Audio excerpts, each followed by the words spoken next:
नमस्कार, आज की बात में आपका स्वागत है। आज जो वीडियो मैं आपको दिखाऊंगा उन्हें देखकर आप हैरान रह जाएंगे। ये वीडियो तिहाड़ जेल के अंदर के हैं। ये वीडियो दिल्ली की सरकार में मंत्री सत्येंद्र जैन की जेल की कोठरी के हैं। ये नई वीडियो दिखाते हैं कि भ्रष्टाचार के आरोप में बंद कट्टर ईमानदार जैन साहब को जेल के बाहर से मंगाया गया खाना पेश किया जाता है। यह पैक थाली मंत्री महोदय को उनकी सेल में सर्व की जाती है।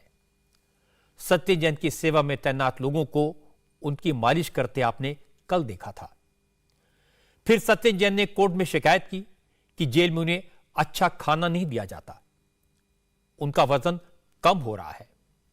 आज मैं आपको दिखाऊंगा कि जेल में सत्येंद्र जैन को कैसा खाना दिया जाता है, किस अंदाज में उनकी खातिरदारी की जाती है। यह वीडियो देखकर आपको यकीन ही नहीं होगा कि यह जेल में बंद किसी अंडर ट्रायल का कमरा है। यहां पेश किए गए खाने में पूरी थाली है, फ्रूट्स हैं, सैलेड है और ड्राई फ्रूट्स भी हैं। आज जो वीडियो सामने आए उनमें सत्येंद्र जैन के कमरे में टीवी भी नजर आया और टीवी का रिमोट भी दिखाई दिया। आम आदमी पार्टी की सरकार के मंत्री के लिए बिस्तर भी स्पेशल है, गद्दा भी है और आरामदायक तकिए भी हैं। इनके कमरे में आपको मिनरल वाटर का पूरा क्रेट दिखाई देगा। अगर आप सोच रहे हैं कि जेल में बंद कैदियों को यह सब मिलता है तो आप गलत सोच रहे हैं। जेल मैनुअल के मुताबिक यह सब गैर कानूनी है। जेल के नियमों के मुताबिक एक कैदी को खाने के लिए हर महीने 7,000 रुपए के कूपन दिए जाते हैं। इससे कैदी जेल की कैंटीन में जाकर अपने लिए खाना खरीद सकते हैं, लेकिन यह खाना न तो सेल में सर्व किया जा सकता है और न ही वहां ले जाया जा सकता है। कैदी को जेल के कॉमन एरिया में बाकी कैदियों के साथ बैठकर खाना खाने की इजाजत दी जाती है। लेकिन सत्येंद्र जैन कोई आम कैदी नहीं है। वो तो केजरीवाल की सरकार के मिनिस्टर हैं, जिनके पास जेल का महकमा था। लेकिन जेल में ऐसा कोई प्रोटोकॉल नहीं है कि मंत्री को वीआईपी ट्रीटमेंट दिया जाए। इसलिए जैन साहब के लिए जेल के बाहर से जो खाना मंगाया जाता है वो गैर कानूनी है, इलीगल है।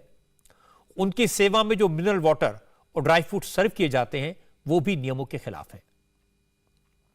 यहां यह बताना भी जरूरी है कि दिल्ली की तिहाड़ जेल केजरीवाल की सरकार के अंडर आती है।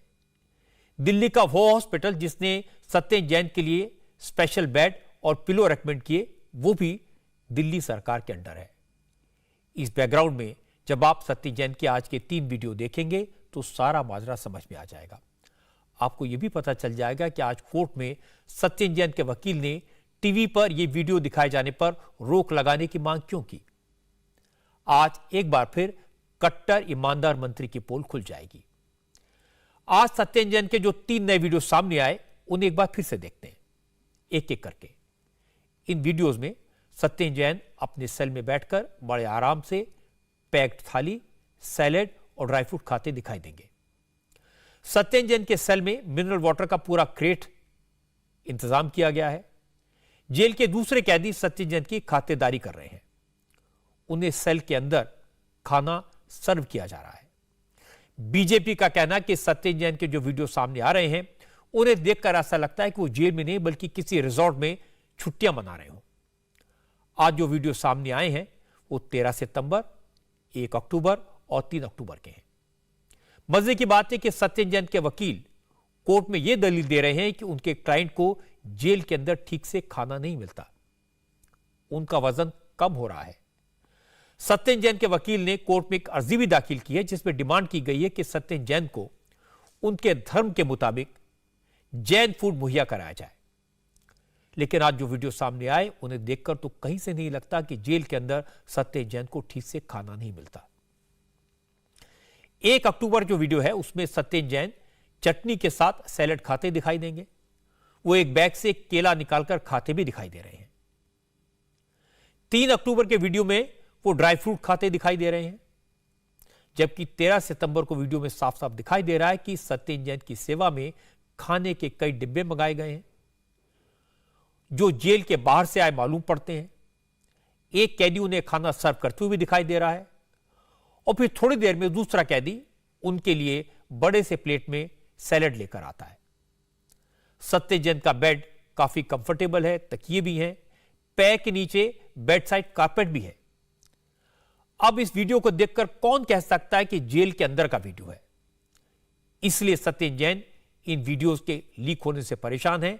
आज उनके वकील ने कोर्ट में कहा यह वीडियो कौन लीक कर रहा है, इसकी जांच की जाए। कल उन्होंने ईडी पर लीक करने का आरोप लगाया था, आज जेल अथॉरिटीज पर इल्जाम लगाया कि वो वीडियोस को लीक कर रहे हैं।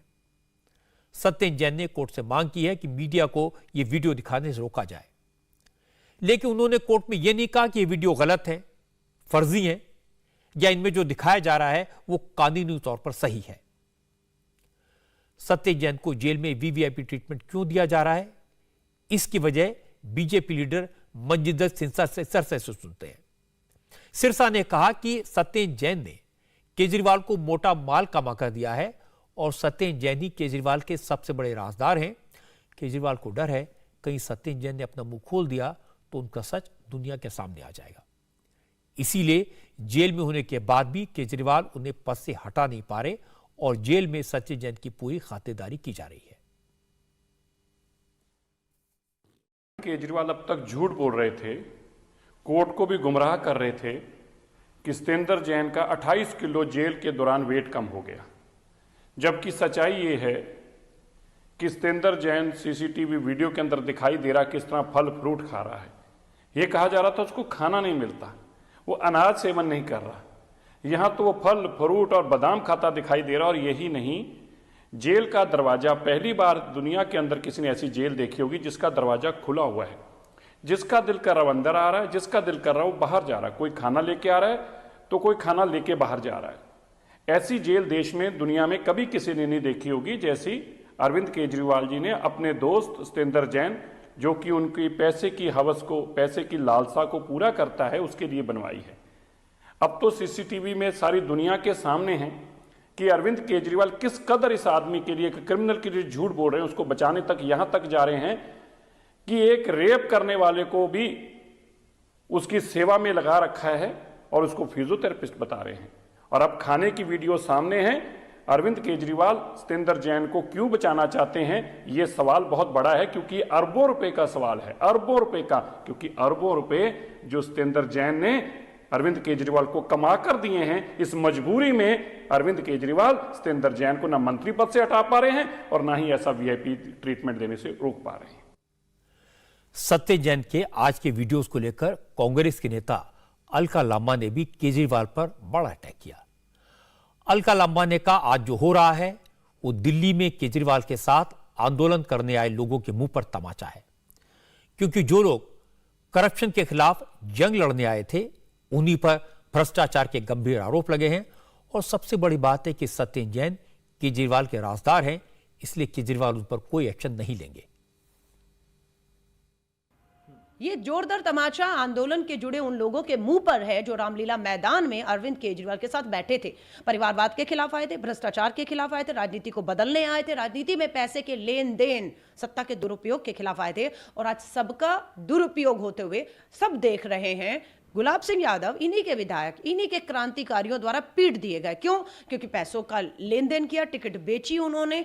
इन्हीं की गीता रावत सीबीआई ने रिश्वत लेते हुए पकड़ी। इन्हीं के मनीष सिसोदिया जो है शराब नीति में भ्रष्टाचार के चलते जो है सीबीआई शिकंजा कसा, शराब नीति वापस ले ली। सत्येंद्र जैन अंदर है। अरविंद केजरीवाल हटाएंगे नहीं अपने जेल मंत्री को। क्यों नहीं हटाएंगे? क्योंकि जेल मंत्री राजदार हैं उनके, एक एक राज उगलेंगे और अरविंद केजरीवाल के लिए भारी पड़ेगा। सबसे बड़ा सवाल है कि सत्य जैन की जेल में जिस तरह खातिरदारी की जा रही है, क्या वो जस्टिफाइड है? क्या वो कानून के मुताबिक है? क्या वो नियमों के मुताबिक है? दिल्ली में जेल की डीजी रही किरण बेदी ने बताया कि जो वीडियो सामने आए हैं उनमें जो कुछ दिखाई दे रहा है वो जेल मैनुअल के मुताबिक कतई नहीं है। किरण बेदी का कहना है कि वीडियो में जो दिखाई दे रहा है उसे जेल ही नहीं कहा जा सकता, बल्कि वो तो हाउस अरेस्ट जैसा लग रहा है। और यह सब इसलिए हो रहा है क्योंकि अभी तक उन्हें मंत्री पद से नहीं हटाया गया है। ऐसा सारी फैसिलिटीज आपको मिलती हैं जो कि दूसरों को नहीं मिलती या दूसरों से अलग मिलती हैं, तो ये जेल नहीं है। That means he is under a house arrest. You created a house for him. Prison administration की है, और प्रिजन एडमिनिस्ट्रेशन तो पॉलिटिकल सिस्टम को रिपोर्ट करता है, तो उसको वो कैसे एक्शन लेंगे क्योंकि उनका मंत्री खुद जेल में है? कौन एक्शन लेगा? क्योंकि उनका मंत्री जेल में है, कौन एक्शन लेगा? पोर्टफोलियो सस्पेंड होना चाहिए। मैं समझ नहीं आ रही है, पता करे कि तनख्वाह मिल रही है क्या इनको? अगर तनख्वाह मिल रही है एज मंत्री तो क्या काम कर रही है? आप कैसे थे तनख्वाह सस्पेंशन में तो खत्म हो जाती। तो ये इसमें क्या वो अंदर दफ्तर खोला हुआ है? जेल में अंदर उन्होंने ऑफिस खोला है और किसने अलाउड किया है? हर चीज जब आप जेल के अंदर आते हैं तो ऐसी कोई भी चीज अदर देन जेल मैनुअल आपको बिना कोर्ट के ऑर्डर्स के नहीं मिल सकती। अब मैं आपको तिहाड़ जेल के फॉर्मर पीआरओ सुनील गुप्ता की बात सुनवाता हूं। सुनील गुप्ता ने बताया कि जब भी कोई वीवीआईपी जेल में आता है तो कई बार जेलर प्रेशर में आ जाता है, क्योंकि जेलर की परमिशन के बिना जेल के अंदर कुछ भी नहीं हो सकता। लेकिन प्रेशर की वजह से इस तरह के हालात बनते हैं, इस तरह के फैसले लिए जाते हैं, इस तरह की सुविधाएं दी जाती हैं जो जेल मैनुअल के खिलाफ होती हैं। खाना ना मिलने की तो बात ही नहीं होती। जब एक आदमी अगर मेडिकल ट्रीटमेंट ले रहा है, जो डाइट उसकी डॉक्टर ने लिखी होती है वो डाइट जेल वाले देते हैं। कई बार तो डाइट जो होती है आम आदमी के लिए नहीं होती, खास आदमी के लिए डॉक्टर लिख देते हैं अंडर प्रेशर में। तो वो जो खाना होता है, वो डाइट जो होती है वो भी जेल वाले देते हैं। तो इनकी जो ये शिकायत है कि खाना नहीं मिल रहा, ये तो बिल्कुल गलत है। बाकी जैसे वीडियो में पता लग रहा है कि फल खा रहे हैं ये, और भी कई सारी चीज़ें हैं जो इनके पास पड़ी हैं खाने पीने की, कुछ पैक्ड फूड भी है। तो उसे है कि खाना तो ये भरपूर ले रहे हैं और मुझे लगता है रूल तोड़ के ले रहे हैं, क्योंकि हम बाहर से खाना जो है किसी का जेल प्रशासन किसी का खाना अलाउ नहीं करता बाहर से। इसमें क्या होता है कि जब भी कोई हाई प्रोफाइल बंदा जेल में आता है तो जेल प्रशासन प्रेशर में आ जाता है। ये सब अब इनकी सरकार है, दिल्ली में इनकी सरकार है, तो वो प्रेशर में आ जाते हैं और उस अनड्यू प्रेशर में आके जो भी इन्फ्लुएंशियल प्रिजनर जो है फैसिलिटीज़ मांगता है वो फैसिलिटी उसको मिल जाती है। तो मेन देखें, जो जेल का फलक्रम होता है, जो जेल चलती है वो चलती है सुपरिटेंडेंट जेल की कमांड के ऊपर। और सुपरिटेंडेंट जेल की कमांड अगर ढीली होती है या वो प्रेशर में आ जाता है तो तब ये वाला सीन होता है जो कि सतेंद्र जैन के साथ अब हो रहा है।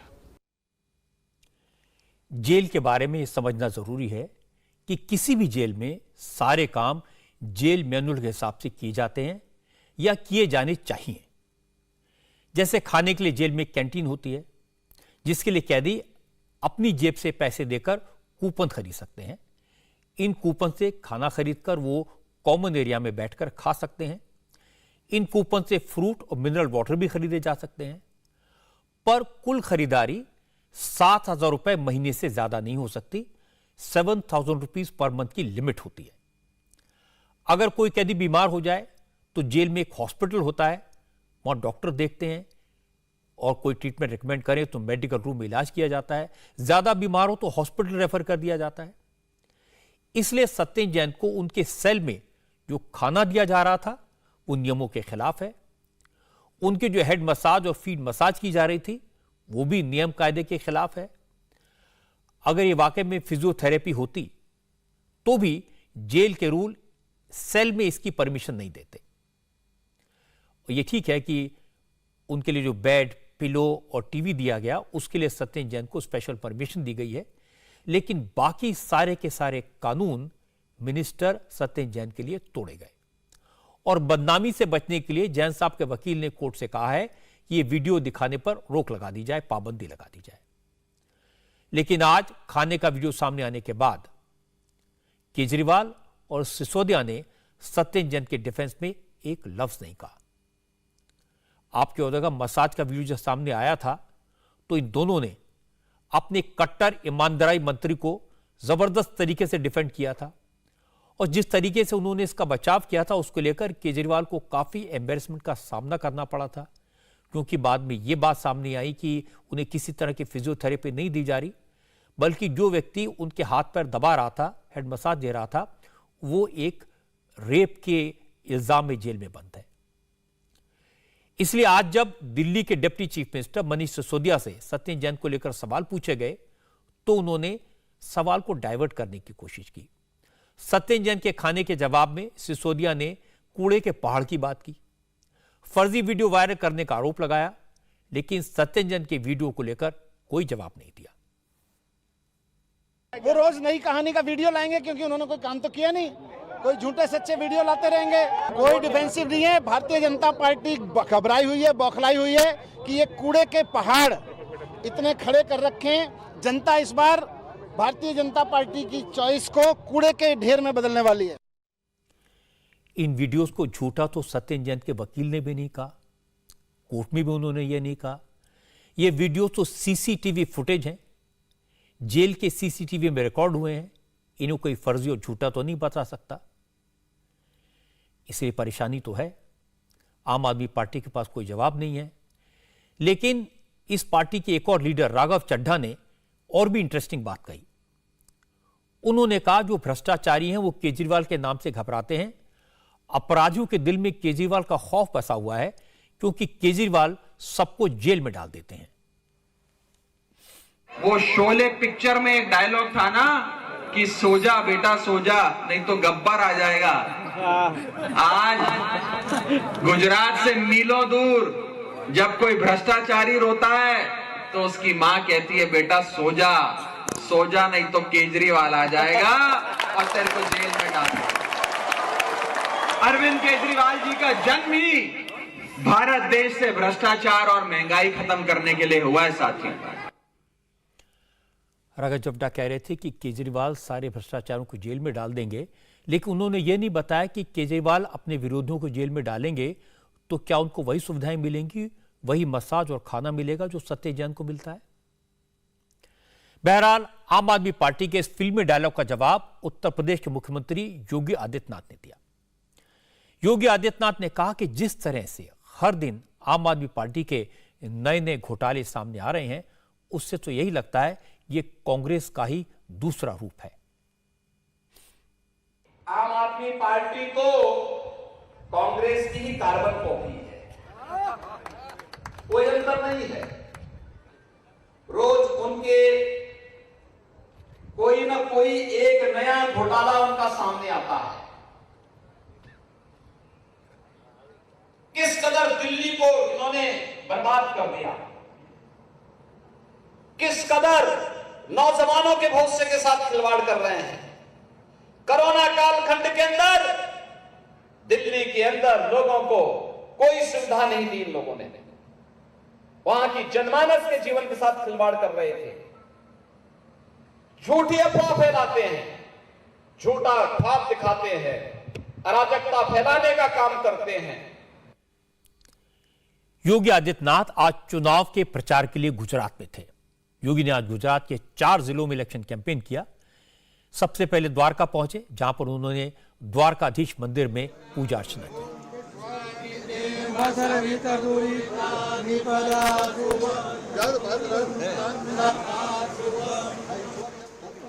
इसके बाद योगी ने द्वारका के रुक्मणी देवी मंदिर में भी पूजा पाठ किया और इसके बाद उन्होंने गुजरात के प्रचार अभियान का आगाज किया।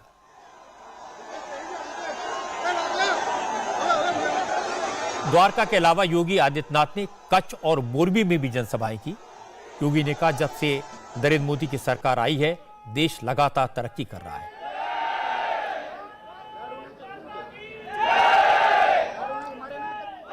योगी ने कहा कि न्यू इंडिया ने अपनी सक्सेस स्टोरी पूरी दुनिया में छाप दी है और इसके साथ साथ आज का भारत अपनी सदियों पुरानी आस्था का सम्मान भी कर रहा है। योगी ने कहा ऐसा पहली बार हुआ है कि भारत के किसी प्रधानमंत्री ने अयोध्या जाकर भगवान श्री राम के भव्य मंदिर की आधारशिला रखी। काशी में काशी विश्वनाथ धाम आप सबके सामने है। उज्जैन में महाकाल का महालोक आप सबके सामने है। उत्तराखंड में आप जाएंगे, केदारपुरी और बद्रीनाथ धाम जो भव्य रूप ले रहा है, ये प्रधानमंत्री मोदी जी की ही आस्था के प्रति, भारत की आस्था के प्रति उनके दृढ़ संकल्पों को आगे बढ़ाने का कार्य है। और यही नहीं, गुजरात के अंदर पहले भगवान सोमनाथ मंदिर के परिसर को भव्य स्वरूप प्रदान किया गया। अब भेंटवाटिका में जिस प्रकार का भव्य कार्यक्रम चल रहा है और माता अंबा के मंदिर को भी जिस रूप में भव्य रूप से सजाया संवारा गया है, ये सभी आपके सामने है। पहली बार हुआ जब कोई भारत का प्रधानमंत्री अयोध्या में जाकर रामलला का दर्शन करे और भगवान के भव्य मंदिर के निर्माण के कार्य को अपने हाथों से प्रारंभ करने का कार्य भी करें। इसलिए भाइयों बहनों, ये नए भारत की नई तस्वीर है। द्वारका के बाद योगी ने मोरबी और कच्छ में भी चुनावी रैलियां की और इसके बाद शाम को योगी ने सूरत में रोड शो किया। रोड शो से पहले उन्होंने सूरत के मशहूर उमिया माता मंदिर में पूजा की।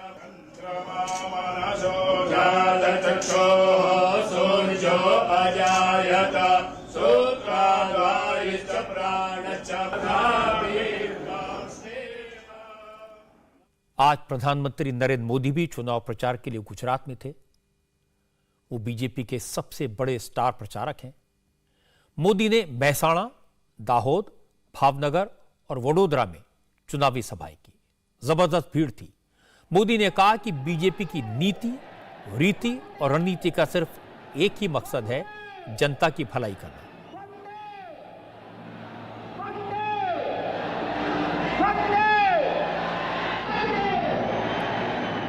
मोदी ने कहा कि कांग्रेस गुजरात मॉडल कहकर विकास का मजाक उड़ाती है।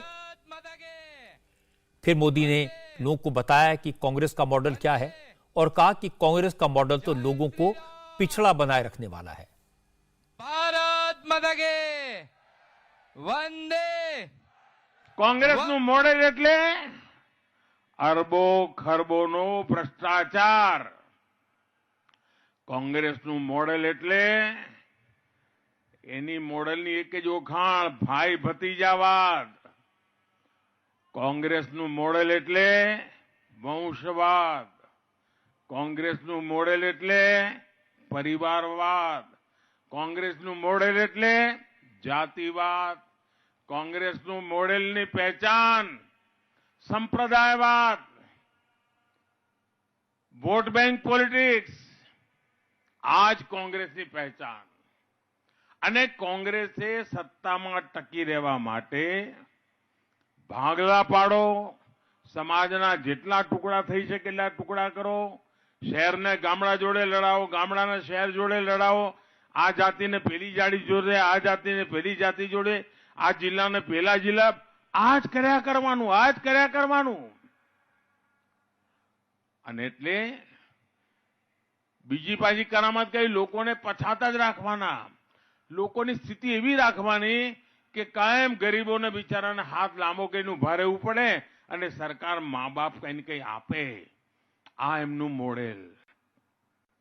ભાઈઓ બહેનો, કોંગ્રેસના આ મોડેલે ગુજરાતને તો તબાહ કર્યું, દેશ આખાને બરબાદ કરી દીધો છે। हालांकि मोदी गुजराती में बोल रहे थे, लेकिन बात बिल्कुल साफ साफ समझ में आ रही थी। उन्होंने कहा कि कांग्रेस का जो मॉडल है, वो उस मॉडल का मतलब है बर्बादी। इस मॉडल ने गुजरात को बर्बाद कर दिया और देश को बर्बाद कर दिया। मोदी ने कहा कि कांग्रेस के मॉडल का मतलब है भाई भतीजावाद, परिवारवाद, वंशवाद और भ्रष्टाचार। महसाणा के बाद नरेंद्र मोदी दाहोद पहुंचे। दाहोद गुजरात का वो इलाका है जो मध्य प्रदेश से लगा हुआ है।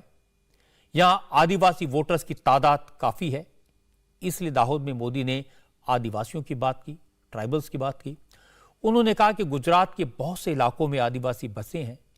बीजेपी उनकी भलाई के लिए, उनके विकास के लिए लगातार काम कर रही है। और आदिवासियों के बहाने नरेंद्र मोदी ने राहुल गांधी को भी निशाने पर लिया। मोदी ने कहा एक नेता हैं जो आजकल पदयात्रा पर निकले हुए हैं, वो आज आदिवासियों की बात कर रहे हैं। मोदी ने पूछा कि पदयात्रा करने वाले नेता ये तो बताएं, खुद उनकी पार्टी जब सत्ता में थी तो उन्होंने आदिवासियों के लिए क्या किया था? एक आदिवासी को राष्ट्रपति बनाने का विरोध क्यों किया?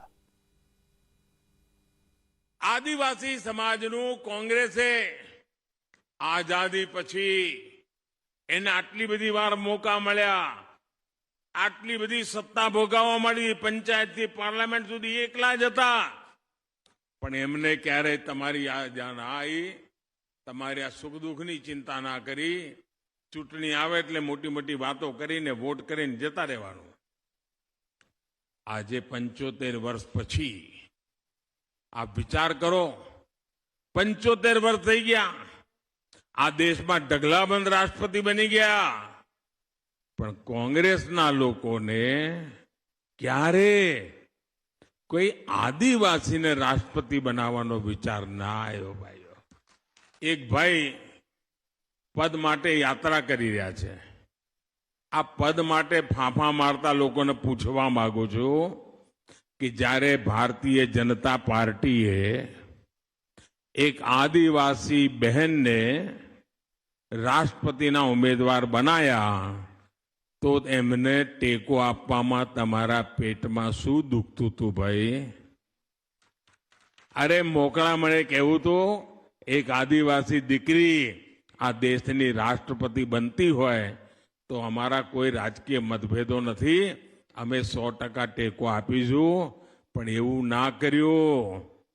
આપણા રાષ્ટ્રપતિના ઉમેદવાર આદિવાસી બહેનની સામે એમણે ઉમેદવાર ઉભો રાખ્યો,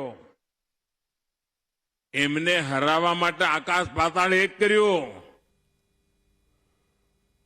नरेंद्र मोदी भारतीय जनता पार्टी के लिए सबसे बड़े कैंपेनर हैं और वो गुजरात की नस नस को पहचानते हैं, गुजरात के लोग भी उनको अच्छी तरह जानते हैं. इसीलिए आज मोदी के निशाने पर कांग्रेस थी, क्योंकि गुजरात में मेन मुकाबला कांग्रेस से है और कांग्रेस की परेशानी यह है कि उनके मेन कैंपेनर राहुल गांधी एक दिन मुंह दिखाई करके चले गए. अब वोट जुटाने की जिम्मेदारी गुजरात में कांग्रेस के लोकल लीडर्स पर है. कांग्रेस की इस कमजोरी का फायदा उठाने की सबसे ज्यादा कोशिश कर रहे हैं असदुद्दीन ओवैसी. ओवैसी आज चुनाव प्रचार के लिए गोधरा पहुंचे. आज रात को उनकी सभा होगी. गोधरा से पहले ओवैसी ने अहमदाबाद की दाणी लिमड़ा सीट में अपने कैंडिडेट के लिए कैंपेन किया. वैसे ये सीट शेड्यूल कास्ट के रिजर्व है, लेकिन दाणी लिमड़ा गुजरात की गिनी चुनी मुस्लिम मेजॉरिटी सीट्स में से एक है. यहां की 60% पॉपुलेशन मुसलमानों की है. दाणी लिमड़ा सीट कांग्रेस का गढ़ रही है. पिछले 10 साल से यहां कांग्रेस के शैलेश परमार एमएलए चुने जाते रहे हैं. इसीलिए ओवैसी ने सीट से एक Hindu schedule caste candidate Kaushika Parmar को उतारा है. दाणी लिमड़ा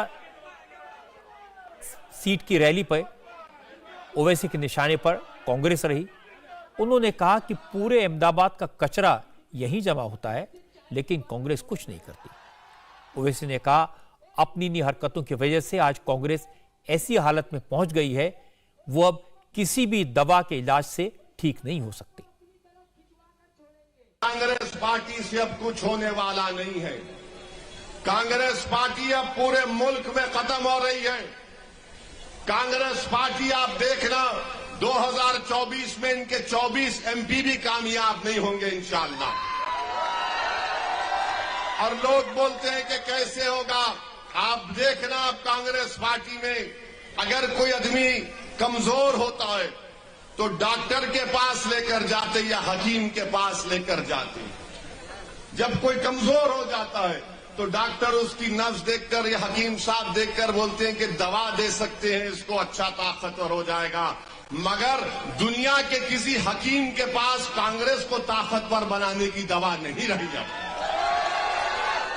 अब ये ताकतवर नहीं हो सकते, ये नीचे जा रहे हैं, नीचे जाएंगे. अरे 27 साल से इन्हीं कांग्रेसियों ने बीजेपी के साथ मिलकर बीजेपी को गुजरात में हुकूमत बनाने दिया. बताइए, 27 साल में आपने भाजपा को नहीं हरा पाए, और आज जब हमारी बहन इलेक्शन लड़ने आती है तो कांग्रेस के लोग क्या क्या इल्जाम नहीं लगाते हम पर. ओवैसी ने दाणी लिमड़ा की जनता को केजरीवाल से भी सावधान किया.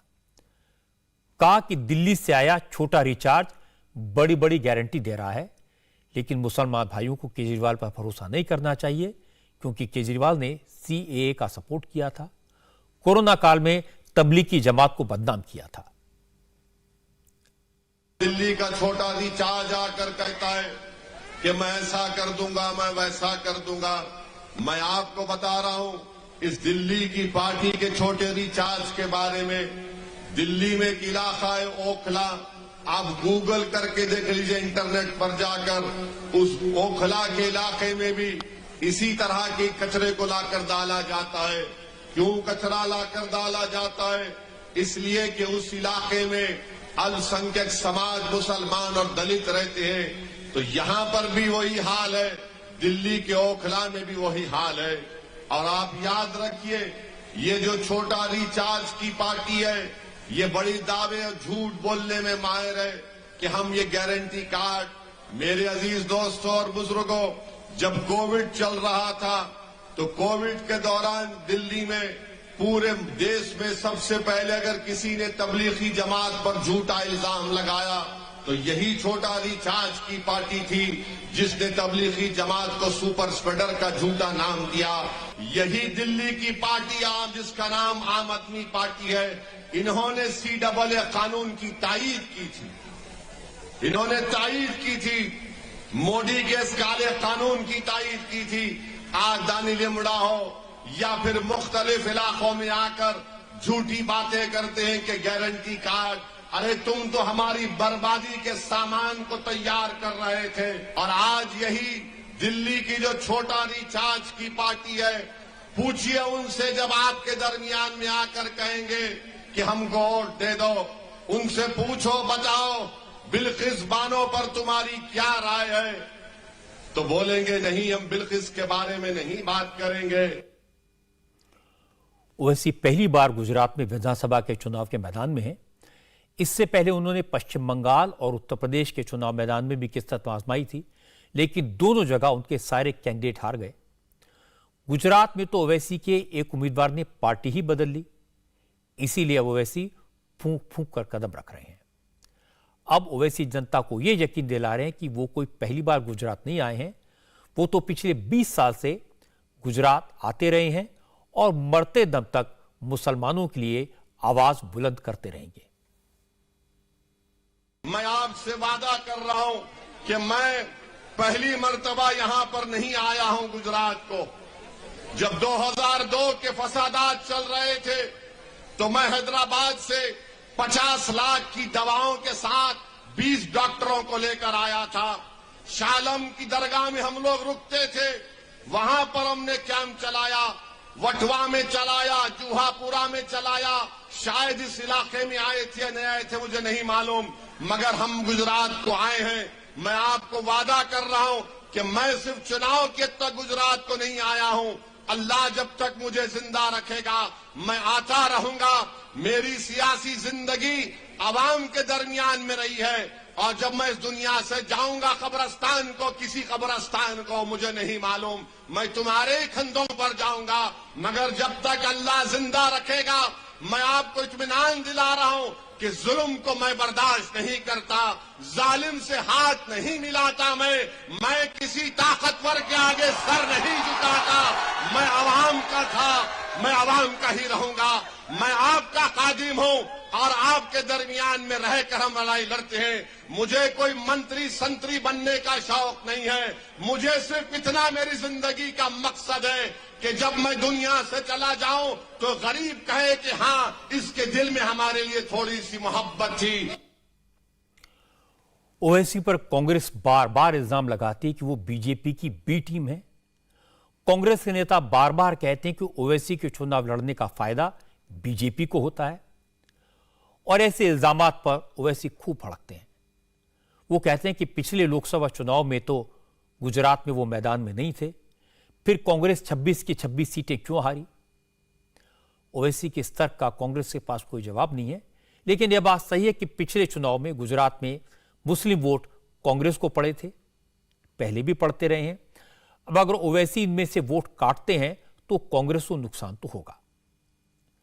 गुजरात में ओवैसी बार बार बिल्किस बानो का मुद्दा उठा रहे हैं, कहते हैं कि बिल्किस इसी मुल्क की बेटी है, लेकिन खुद ओवैसी दिल्ली के श्रद्धा मर्डर पर कुछ नहीं कहते।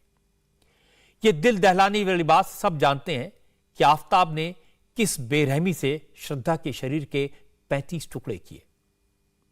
लेकिन आज ये जानकर आप भी हैरान हो जाएंगे कि आज से ठीक 2 साल पहले 23 नवंबर के दिन श्रद्धा ने आशंका जाहिर की थी कि आफताब उसके टुकड़े टुकड़े कर देगा। आज से ठीक 2 साल पहले लिखा गया एक लेटर मिला है जो इस केस के बैकग्राउंड को, कातिल आफताब की इंटेंशन को बिल्कुल साफ कर देता है। यह लेटर श्रद्धा ने मुंबई की पालघर पुलिस को लिखा था। 23 नवंबर 2020 को श्रद्धा ने आफताब के बारे में लिखा था कि उसे डर है कि आफताब उसके टुकड़े टुकड़े कर देगा। श्रद्धा ने पालघर पुलिस को लिखे लेटर में कई और चौंकाने वाली बातें कही लिखी थी। श्रद्धा ने लेटर में लिखा कि उसका लिव इन पार्टनर आफताब उसे मारता पीटता है।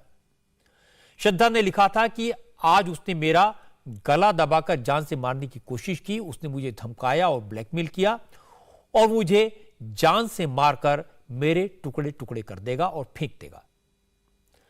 श्रद्धा ने पुलिस को लिखे लेटर में शिकायत की थी कि आफताब मेरे साथ 6 महीने से लगातार मारपीट कर रहा है, लेकिन मैं पुलिस में उसकी शिकायत करने की हिम्मत नहीं जुटा पाई क्योंकि वो मुझे जान से मारने की धमकी देता है।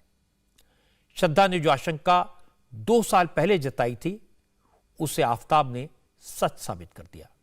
श्रद्धा को मौत के घाट उतार दिया और वाकई में श्रद्धा के शव के 35 टुकड़े कर दिए। 23 नवंबर की इस चिट्ठी के सामने आने के बाद अब सवाल उठ रहा है कि क्या श्रद्धा की जान बचाई जा सकती थी? क्या पालघर पुलिस ने लापरवाही तो नहीं की? क्या पालघर की पुलिस वक्त रहते एक्शन ले लेती तो श्रद्धा आज जिंदा होती? श्रद्धा ने जब यह लेटर पालघर पुलिस को लिखा था उस वक्त महाराष्ट्र में उद्धव ठाकरे मुख्यमंत्री थे। श्रद्धा के लेटर पर दिल्ली से लेकर महाराष्ट्र तक चर्चा हुई। लोगों के मन में कई सवाल हैं। पुलिस ने एक्शन क्यों नहीं लिया? आफताब श्रद्धा के साथ कैसे रहने लगा? अगर इतनी शिकायत थी तो श्रद्धा उसके साथ क्यों रहती रही? महाराष्ट्र में अब एकनाथ शिंदे की सरकार है। देवेंद्र फडणवीस महाराष्ट्र के डिप्टी चीफ मिनिस्टर हैं। देवेंद्र फडणवीस पूरे मामले की जांच की बात कर रहे हैं। फडणवीस ने आज यह सवाल उठाया कि 2 साल पहले जब श्रद्धा ने शिकायत की थी तब पुलिस ने वक्त रहते कार्रवाई क्यों नहीं की? देवेंद्र फडणवीस ने कहा जिस तरह के आरोप श्रद्धा ने लेटर में लगाए वो काफी गंभीर हैं, लिहाजा इस पूरे मामले की जांच होगी। मैंने उसको देखा है, बहुत सीरियस पत्र है। उसके ऊपर क्यों कार्रवाई नहीं हुई इसकी जांच हमको करनी पड़ेगी। मैं किसी पर दोषारोपण नहीं करना चाहता, लेकिन इस प्रकार के पत्रों पर कार्रवाई अगर नहीं हुई तो ऐसी घटनाएं होती है, इसलिए जरूर उसकी जांच की जाएगी। क्या आपको लग रहा है जान बच सकती थी यदि कार्रवाई कर ली? क्योंकि बिल्कुल ऐसा कार्रवाई होती तो शायद जान बच भी जाती। श्रद्धा के इस लेटर को लेकर बीजेपी ने उद्धव ठाकरे पर हमला किया।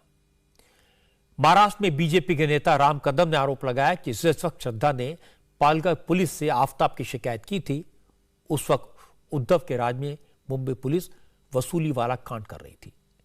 ऐसे में पुलिस एक बच्ची की शिकायत पर कैसे ध्यान देती?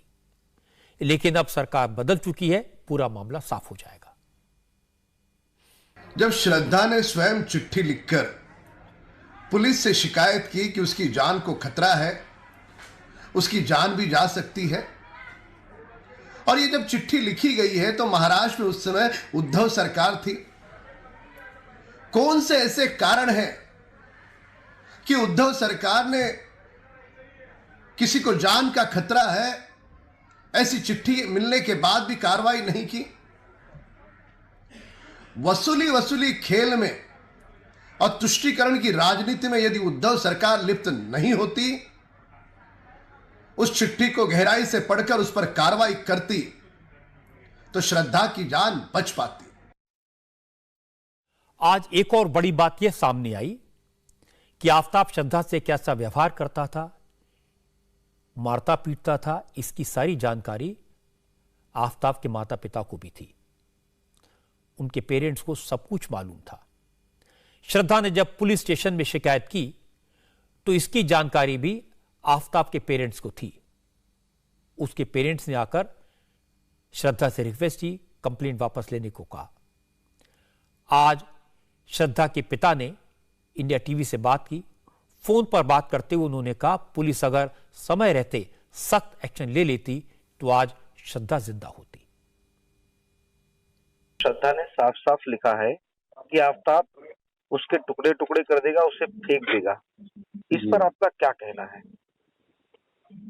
ये तो अभी क्या, अभी जब मैंने अभी देखा ये लेटर ऐसे लिखा है, ये एक्चुअली पहले मालूम होना चाहिए था मुझे, तब मैं उसको श्रद्धा को बाहर निकलने की कोशिश करता था, जब घर पे लाने की कोशिश करता था जी। लेकिन अभी ये बात तो मुझे मतलब पहले मालूम ही नहीं थी कि एक ऐसे श्रद्धा को तकलीफ हो रही थी करके।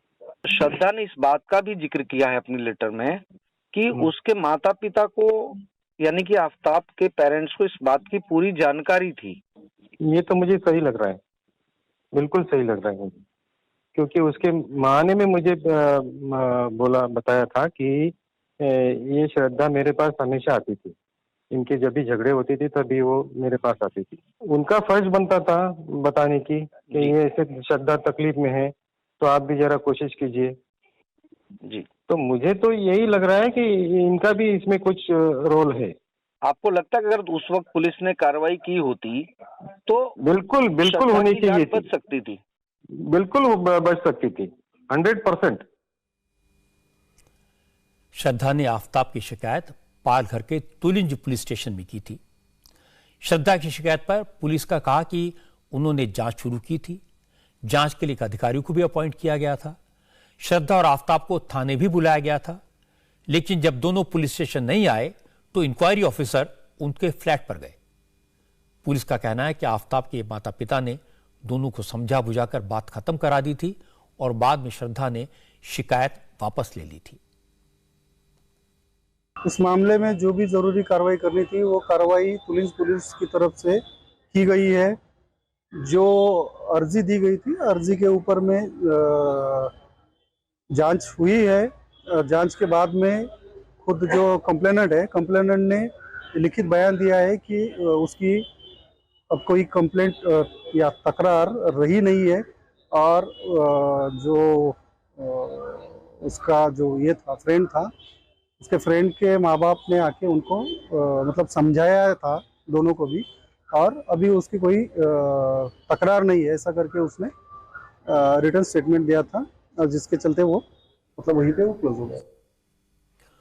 पुलिस का एक्सप्लेनेशन ये है कि श्रद्धा ने शिकायत वापस ले ली थी तो पुलिस एक्शन कैसे लेती, इसलिए कार्रवाई नहीं हुई। लेकिन पालघर के member of parliament Rajendra Gavit ने कहा कि इसके बाद भी पुलिस को कार्रवाई करनी चाहिए थी क्योंकि मामला काफी गंभीर था। राजेंद्र गावित शिंदे गुट के एमपी हैं। जो आफ्ताब जो है फ्यूचर में उसका मतलब क्या कि हत्या कर सकता है, उसका मतलब क्या कि टुकड़े टुकड़े कर सकता है। जो उन्होंने एक मतलब लेटर में लिखा था वही आखिर हुआ है।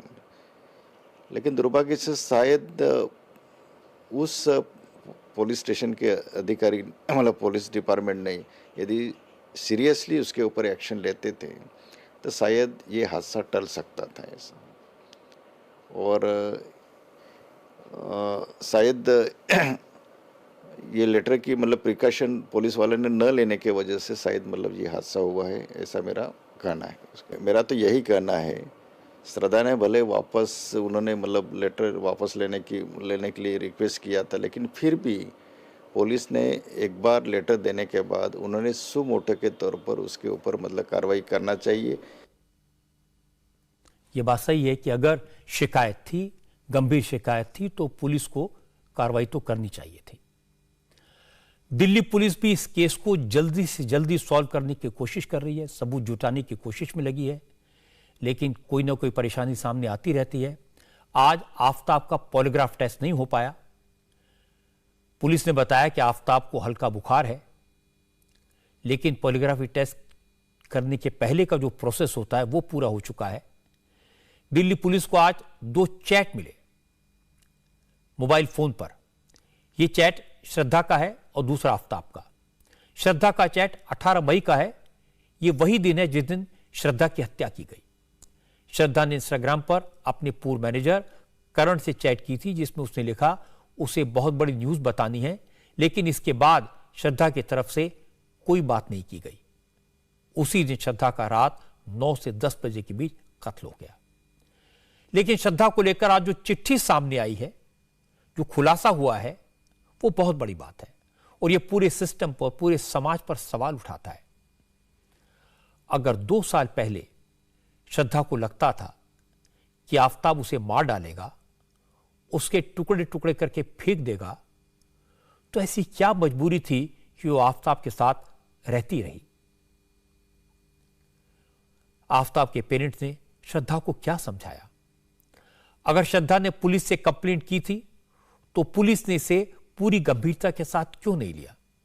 इन सारी बातों की भी जांच होनी चाहिए। श्रद्धा केस को लेकर महाराष्ट्र में उद्धव ठाकरे, बीजेपी और शिंदे गुट के निशाने पर हैं। लेकिन उद्धव ठाकरे के बेटे आदित्य ठाकरे आज सियासत करने के लिए बिहार पहुंचे। आदित्य ठाकरे ने आज बिहार के deputy chief minister Tejashwi Yadav से मुलाकात की। आदित्य ठाकरे ने तेजस्वी को छत्रपति शिवाजी महाराज की मूर्ति भेंट की और कहा कि तेजस्वी यादव राजनीति में लंबी पारी खेलेंगे क्योंकि वो बहुत अच्छा काम कर रहे हैं। आदित्य ठाकरे ने बिहार के मुख्यमंत्री नीतीश कुमार से भी मुलाकात की। तेजस्वी यादव ने मुलाकात की तस्वीरों को ट्वीट किया और नीतीश कुमार और बाला साहब की पुरानी दोस्ती की बात हो रही। तेजस्वी जी के साथ हमारी पहले से बातचीत चलती रही। 2 साल जब हमारी सरकार थी और उसी के पहले भी काफी बार एक दूसरे से बातचीत होती रहती थी। कोविड का काल था तो मुलाकात नहीं हो पाई, लेकिन अभी अगर आप देखें तो उनका कार्य, नीतीश जी का कार्य काफी अच्छे चल रहा है। बिहार में तरक्की होते दिख रही है। हमने सोचा यही कि बातें जो चल रही है मुलाकात भी हो जाए, इसलिए आज तेजस्वी जी से मुलाकात करने आए हैं। नीतीश जी के साथ भी, सीएम साहब के साथ भी मुलाकात हुई। यही बात हुई कि अलग अलग विषयों पे चर्चा हुई। पर्यावरण है, डेवलपमेंट है, इंडस्ट्रीज है, और सबसे अहम चीज़ यही है कि देश में जो भी युवा इस देश के लिए काम करना चाहता है, रोजगार के लिए काम करना चाहता है, महंगाई के खिलाफ काम करना चाहता है, संविधान के लिए काम करना चाहता है, सभी अगर बातचीत करते रहे तो देश में कुछ अच्छा कर सकेंगे। तेजस्वी जी काम अच्छा कर रहे हैं, हम दोनों बातचीत करते रहते हैं और आगे लंबे रेस की घोड़े हैं। महागठबंधन ने नहीं होगा ये इंश्योर करते हैं आप? जो करते थे वो भाजपा के साथ है, उन्होंने जवाब देना चाहिए। आप लोग आपके बिहारियों को पहले से बेहतर ट्रीटमेंट मिलेगा, विरोध होगा? अगर आप देखें तो महाराष्ट्र में सब लोग साथ में रहते हैं। पिछले 2-2.5 साल में भी अगर आप देखें महाविकास आघाड़ी की सरकार थी, संविधान के हिसाब से चल रहे थे और विकास और तरक्की कर रहे थे। आदित्य ठाकरे और तेजस्वी यादव की मुलाकात की चर्चा काफी हो रही है, क्योंकि एक बाला साहब ठाकरे का ग्रैंडसन है, वो बाला साहब जिन्हें हिंदू हृदय सम्राट कहा जाता था। दूसरा लालू प्रसाद यादव का बेटा है तेजस्वी यादव। लालू हमेशा खुद को सबसे बड़ा सेक्युलर बताते रहे हैं। तेजस्वी यादव उनकी सियासत के वारिस हैं। इसीलिए जब आदित्य ठाकरे और तेजस्वी यादव मीडिया के सामने आए तो सवाल भी उठाए गए। तेजस्वी से पूछा गया कि मुंबई में तो बिहार के लोगों की पिटाई हुई, शिवसेना पर भी इसके आरोप हैं, तो तेजस्वी ने कहा वो बात पुरानी हो गई, अब आगे बढ़ने का टाइम है।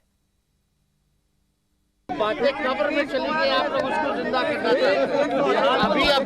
अभी चुनौती जो है संविधान को बचाने की और लोकतंत्र को बचाने की है, और लोकतंत्र और संविधान बचाने के लिए हम लोगों से जो बल होगा वो करेंगे। हिंदू हृदय सम्राट की पार्टी के साथ आप एक बात समझ लीजिए, ऐसे करने से नहीं होगा। जो महाराष्ट्र में हुआ सब लोग जानते हैं। भाजपा ने नहीं कर पाएंगे किस प्रकार से एजेंसियों का दुरुपयोग करके और पैसे का खेल जो खेला महाराष्ट्र में, ये सब लोगों ने देखा। और बिहार में जो सबक भाजपा को हम लोगों ने मिलकर के सिखाया, ये सब पूरा देश जानता है। लेकिन एक बात समझने की जरूरत है, हम लोगों का एकमात्र एजेंडा है कि देश में अमन शांति बनी रहे, देश तरक्की करे, डेवलपमेंट के जो असल मुद्दे हैं उस पे चर्चा होनी चाहिए। बिहार के पत्रकार राजनीति को गहराई से समझते हैं और चतुराई से समझते हैं। उन्होंने जो सवाल पूछे, तेजस्वी के पास उनका जवाब नहीं था, उन्होंने सब सवालों को डिफ्लेक्ट कर दिया। असल में हिंदुस्तान की सियासत में बाला साहब ठाकरे और लालू यादव दोनों ही बड़े कद्दावर नेता रहे हैं। बाला साहब ठाकरे और लालू यादव राजनीति के दो अलग अलग ध्रुवों पर खड़े थे। दोनों की सियासत एक दूसरे के खिलाफ थी। बाला साहब ठाकरे हिंदुत्ववादी थे तो लालू यादव सेक्युलरिज्म के अगुवा बने थे। बाला साहब ठाकरे अयोध्या में राम मंदिर बनवाना चाहते थे और लालू यादव ने राम मंदिर अभियान के प्रणेता लालकृष्ण आडवाणी के रथ को रोका था, उन्हें गिरफ्तार किया था, उसका क्रेडिट लिया था। बाला साहब ठाकरे मराठा राजनीति करते थे तो लालू यादव बिहारी प्राइड की बात करते थे। लेकिन इस मुलाकात को बीएमसी चुनाव से जोड़कर देखा जा रहा है, क्योंकि बिहार में बड़ी संख्या में ऐसे लोग हैं जिनके रिश्तेदार महाराष्ट्र में, मुंबई में रहते हैं। मुंबई में बड़ी संख्या में बिहार के लोग रहते हैं। लेकिन आज लालू यादव और बाल ठाकरे के वारिस लोकतंत्र बचाने के नाम पर एक साथ आए, इसका क्रेडिट नरेंद्र मोदी को जाना चाहिए, क्योंकि उन्होंने कई पुराने सियासी दुश्मनों को एक मंच पर लाने का काम किया है। ये सब मोदी विरोध के लिए एक साथ इकट्ठे हो रहे हैं। मुलायम सिंह यादव के निधन से खाली हुई सीट पर अपनी साख बचाने के लिए मैनपुरी लोकसभा उपचुनाव में समाजवादी पार्टी पूरी मुस्तैदी के साथ, पूरी ताकत के साथ काम कर रही है। पिछले बाई इलेक्शन में अखिलेश पर आरोप लगा था कि वो एसी कमरे में बैठे रहे, इसलिए पार्टी हार गई। लेकिन इस बार अपने पिता मुलायम सिंह यादव का गढ़ बचाने के लिए अखिलेश कोई कसर नहीं छोड़ रहे। हालांकि असेंबली इलेक्शन में जो हार मिली थी, अखिलेश उसको अब तक पचा नहीं पाए हैं। आज अखिलेश ने एक बार फिर विधानसभा चुनाव का जिक्र किया और बीजेपी पर चुनाव में बेईमानी करने का आरोप लगाया। अखिलेश ने कहा कि समाजवादी पार्टी चुनाव जीत रही थी, लेकिन काउंटिंग में बीजेपी ने खेल करके अपनी सरकार बना ली। सच्चाई ये है कि पिछले चुनाव में अगर बेईमानी ना होती तो आप मैनपुरी तो जीत ही रहे थे, आप भूगांव भी जीत गए होते। आपको बेईमानी, केवल भूगांव बेईमानी से नहीं हराया, उत्तर प्रदेश में कई विधानसभा पता कर लेंगे, हर बूथ में 50 वोट काटे, आपकी सरकार बन गई। लेकिन जानबूझ करके उन्होंने पहले तो वोट काटे, वहां कामयाब नहीं होने देना चाहते थे, और बाद में जाकर के आपकी विधानसभा की जब गिनती हुई उसमें आपको काटे। एक ही जिले में सोचिए कभी जब 20,000 से जीत रहे हो, 24,000 से जीत रहे हो, और वहीं हम 700 वोट से हार गए। जहां तक उपचुनाव की बात है, हालांकि बीजेपी ने अपना ही प्रत्याशी उतारा है, जो कभी समाजवादी पार्टी में था। वो जानते हैं गिनती में कहीं स्टैंड नहीं करना है, लेकिन कहीं न कहीं साजिश और षड्यंत्र भी हो सकता है। अखिलेश के लिए अपनी पार्टी के कार्यकर्ताओं का, नेताओं का मोरल बनाए रखना बहुत जरूरी है, क्योंकि मुकाबला योगी आदित्यनाथ से है। अखिलेश को इस बार टेंशन है, क्योंकि बीजेपी आजमगढ़ और रामपुर की तरह मैनपुरी भी पूरी ताकत के साथ लड़ रही है। बीजेपी के प्रदेश अध्यक्ष भूपेंद्र सिंह चौधरी ने दावा कर रहे हैं कि इस बार मैनपुरी की जनता इतिहास बदलने वाली है। जब समाजवादी पार्टी की सरकारें आई, किस प्रकार की गुंडागर्दी, अराजकता, बेईमानी, भ्रष्टाचार, चौथ वसूली, जमीनों पर कब्जे, लूट खसोट, किस प्रकार का वातावरण रहता था और किस प्रकार की असुरक्षा की भावना हमारे परिवार के बच्चों में, हमारी माताओं में, बहनों में रहती थी, वो भी हमें ध्यान दिलवानी, क्योंकि भूलना नहीं है।